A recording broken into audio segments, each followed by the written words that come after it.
আমাদের যাত্রাপথে Adams pick থেকে এলা চা বাগানের সৌন্দর্যে ঘেরা রাস্তা যেন প্রকৃতির এক উপহার। কুয়াশাচ্ছন্ন পাহাড়, সবুজ চায়ের সারি আর আঁকাবাঁকা রাস্তা সবকিছু মিলে এক অভূতপূর্ব অভিজ্ঞতা। এই পথে প্রকৃতির শ্রীলঙ্কা যেন নিজেকে উজাড় করে দেয়।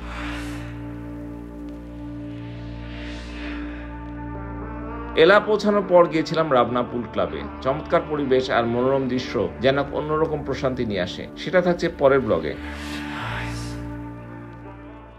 গুড মর্নিং ভিউয়ার্স, কেমন আছেন সবাই? অ্যাডামস পিকে আমাদের প্রথম দিন সকাল।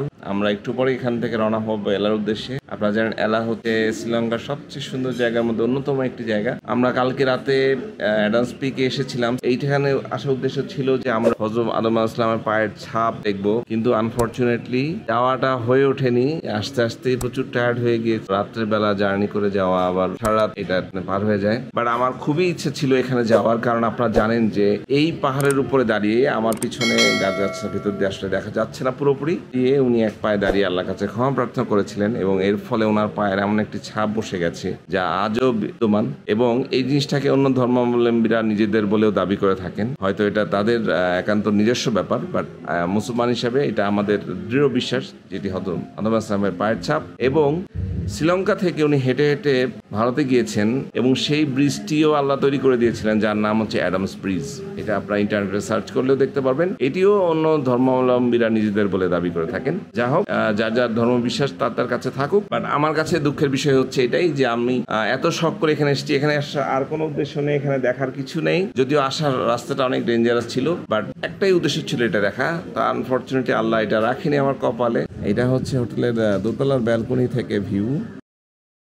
যে আপনারা দেখতে পাচ্ছেন মানুষজন গ্রুপে গ্রুপে আসছে যাচ্ছে। এখন আসলে যাওয়ার টাইম না, এখন মূলত আসার টাইম। যারা যায় সকালবেলা রওনা হয়ে যায়, আর এখন মূলত যারা রাত্রেবেলা গিয়েছে রাত 2টা-3টার দিকে যারা যায় তারা হচ্ছে এখন মূলত বের হয়। আর বাইরের দোকানগুলোতে একদম মেলার মতো জিনিস ছড়নপত্র ছড়ানো থাকে। এই যে নামছে, দেখেন বিধ্বস্ত হয়ে এক একজন নামছে, কারণ এটা খুবই ডিফিকাল্ট একটা ট্র্যাক।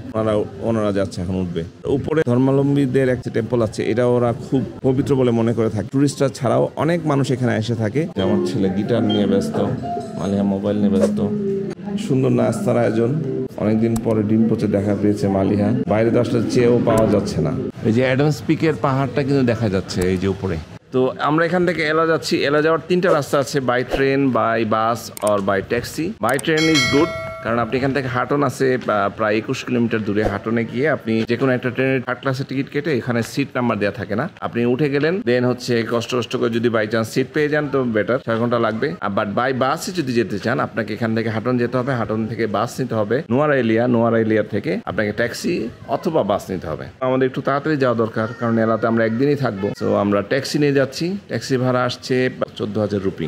নর্মালি আমি কোনো হোটেল সাজেস্ট করি না আপনাদেরকে, but I'll definitely suggest Hotel Mango Tree nearest Adams Peak. If you are coming to Sripadaya or Adams Peak, you must stay here. The host is amazing. You have wonderful breakfast and you have all the support you need. Simply amazing. 10 out of 5. So this is our ride and that is our host. Sorry, I didn't get your name. Terence. Terence is the name. He is an amazing host. Okay, hats off.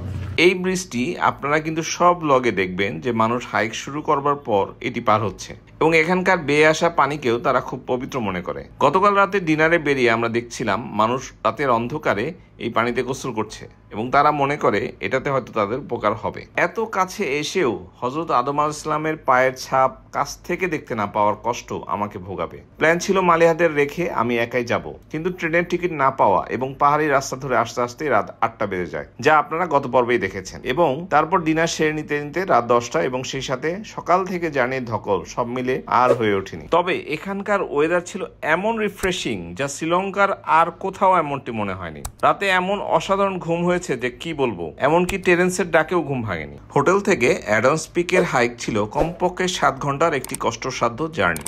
এবং এটা বলে রাখা ভালো, আমাদের হোটেলটি ছিল Adams পিকের সবচেয়ে কাছে, মানে এত ভিতরে কিন্তু আর কোনো হোটেল নেই। এই যে একদম শুকনার মধ্যে ঝর্ণা।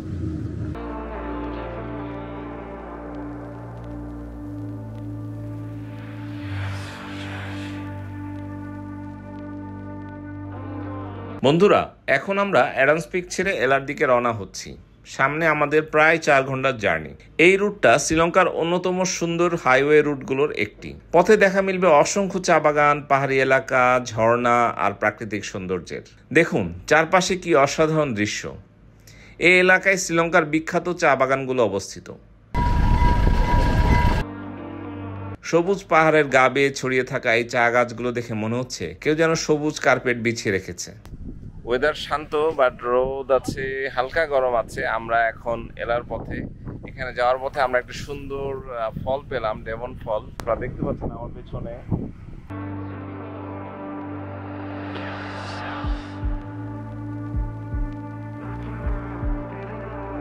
নুয়ারাইলিয়া যাওয়ার পথে এই শহরটা পড়বে, এটার নাম হচ্ছে টাওয়ালা কেটে। শ্রীলঙ্কান বাসগুলো সবই কালারফুল। জানেন এই রাস্তাটি ব্রিটিশ আমলে তৈরি হয়েছিল। এই এলাকার উচ্চতা সমুদ্রপৃষ্ঠ থেকে প্রায় 2000 মিটার। তাই দেখুন মেঘগুলো কত কাছে।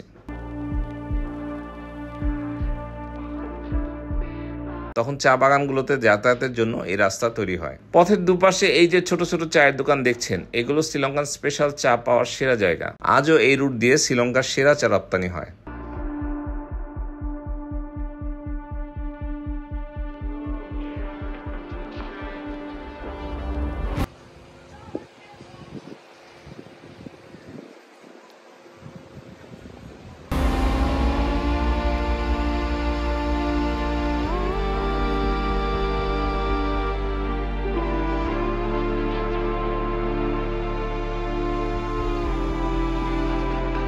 এখন আমরা এলার কাছাকাছি এসে গেছি। দেখুন সামনে এলা গ্যাপ দেখা যাচ্ছে। এটা শ্রীলঙ্কার সবচেয়ে বিখ্যাত ভিউ পয়েন্টগুলোর মধ্যে একটি। আমরা চলে এসেছি ওয়েলিমাদা। এখান থেকে আমাদের বাদুল্লাহ হচ্ছে আরো 30 কিলোমিটার। বাদুল্লাহ এলাতে আমাদের রুমে চলে এসেছি। এই যে হচ্ছে রুম। তার আগে আমরা বাহিরটা দেখাই নিতে চাই। এই যে বাহিরটা হচ্ছে এরকম।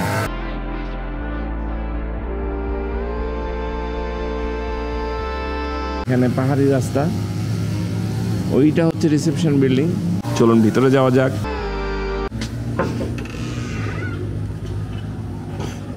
এই যে এসে পড়েছি। এসব জায়গাতে আপনি বাইরের ভিউ দেখতে পাবেন। মাত্র জার্নি করে এসে আমরা টায়ার্ড, তারপরও আপনাদের দেখানোর জন্য কষ্ট করে।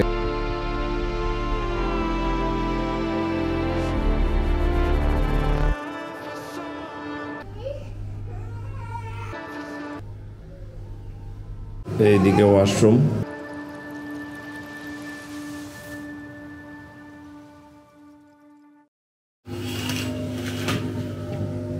এই যে